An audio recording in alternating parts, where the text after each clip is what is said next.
for my final thought. Now, yesterday, as you heard, a 15-year-old male student opened fire with a handgun inside a high school in Benton, Kentucky, killing 2 classmates and injuring 19. 14 of them had gunshot wounds. Now, this is the 11th mass shooting of 2018, and it comes on the heels of the Las Vegas concert massacre in October of last year, as well as the church shooting in Sutherland Springs, Texas, just over a month later. Now, this type of tragedy is disheartening for a number of reasons. 2 lives taken and scores of lives scarred, both physically and emotionally.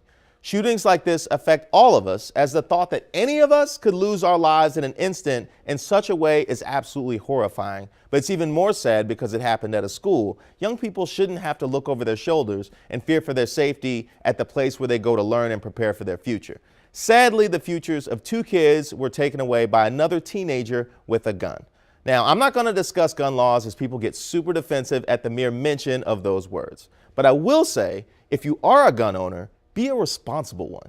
Your children shouldn't have access to your weapons when you're not around. On average, 5,790 children in the U.S. receive medical treatment in an emergency room each year for a gun-related injury. And 21% of those injuries are unintentional. Even if you're 100% certain that your child isn't harboring any homicidal or suicidal thoughts, it's best to minimize the risk of accidents happening around the house. No one should have to bury their child. Mass shootings have become commonplace in America, and that's a major problem. Now, as more details emerge from yesterday's tragedy, let's learn as much as we can from it and do everything we can to make sure that our children know that they're safe, loved, and their lives have value.